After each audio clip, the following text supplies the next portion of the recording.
चप्पे चप्पे पर पुलिस तैनात, बिना परमिशन के पैदल मार्च, हजारों की संख्या में जंतर मंतर पर उतरे लोग, संसद तक सड़कें जाम। अभिजीत दीपके के ऐलान पर बड़ा बवाल। सोनम वांगचुक ने अस्पताल से जारी किया संदेश, धर्मेंद्र प्रधान के इस्तीफे की मांग पर अड़ा आधा देश। चारों तरफ से घिरी सरकार, जंतर मंतर पर शुरू हुई आर पार की लड़ाई।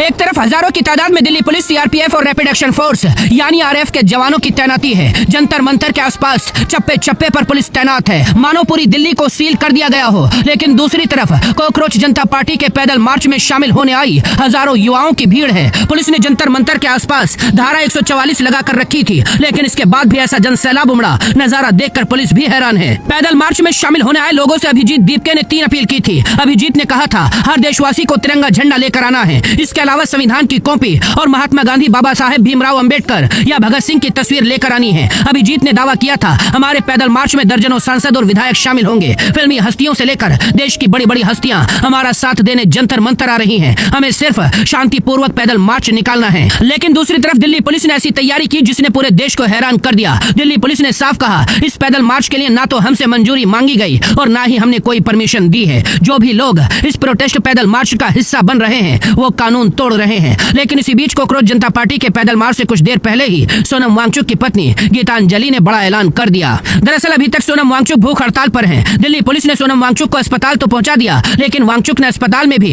अनशन जारी रखा है, जिसने पुलिस और डॉक्टरों की नींद उड़ा दी है। अब वांगचुक की पत्नी गीतांजलि ने कहा है, सोनम वांगचुक का कहना है अगर विपक्षी सांसद और नेता उनसे सफदरजंग अस्पताल में मिलकर उन्हें यह आश्वासन दे कि वो जवाबदेही की बात इस संसद सत्र में उठाएंगे या संसदीय सत्र का मुख्य मुद्दा ही शिक्षा और जवाबदेही का रखा जाएगा, तो वो कल ही अपना अनशन तोड़ देंगे। यानी सोनम वांगचुक ने विपक्षी पार्टियों के सामने शर्त रख दी, उनसे मिलने अस्पताल आइए और आश्वासन दीजिए आप संसद में छात्रों की आवाज को ही उठाएंगे, उसी के बाद मैं अपनी भूख हड़ताल खत्म करूंगा। इसी बीच राज्यसभा सांसद मनोज झा ने मोदी सरकार को ललकारते हुए कहा, मोदी जी आप इतिहास के सबसे कमजोर प्रधानमंत्री गिने जाएंगे। मोदी जी पूरी दुनिया में गौतम बुद्ध का जिक्र करते हैं, विदेशों में इंडियन डेमोक्रेसी की तारीफें करते हैं। अब 20 जुलाई को उसी मदर ऑफ इंडियन डेमोक्रेसी की परीक्षा है। आप और आपकी पुलिस क्या करती है ये सारी दुनिया देखेगी। यानी 20 जुलाई की सुबह होते ही एक तरफ से पुलिस और दूसरी तरफ से कॉकरोच जनता पार्टी के प्रदर्शनकारी छात्र आमने सामने आ गए हैं। दिल्ली पुलिस ने रात में ही आधी दिल्ली को सील कर दिया था। संसद के बाहर वाटर कैनन बैरिकेडिंग की गई थी। हर तरफ पुलिसकर्मी दिखाई दे रहे थे। पुलिस को उम्मीद थी वो इस पैदल मार्च को रोकने में कामयाब होगी, लेकिन प्रदर्शनकारियों की संख्या ने पुलिस के इरादे को फेल कर दिया है।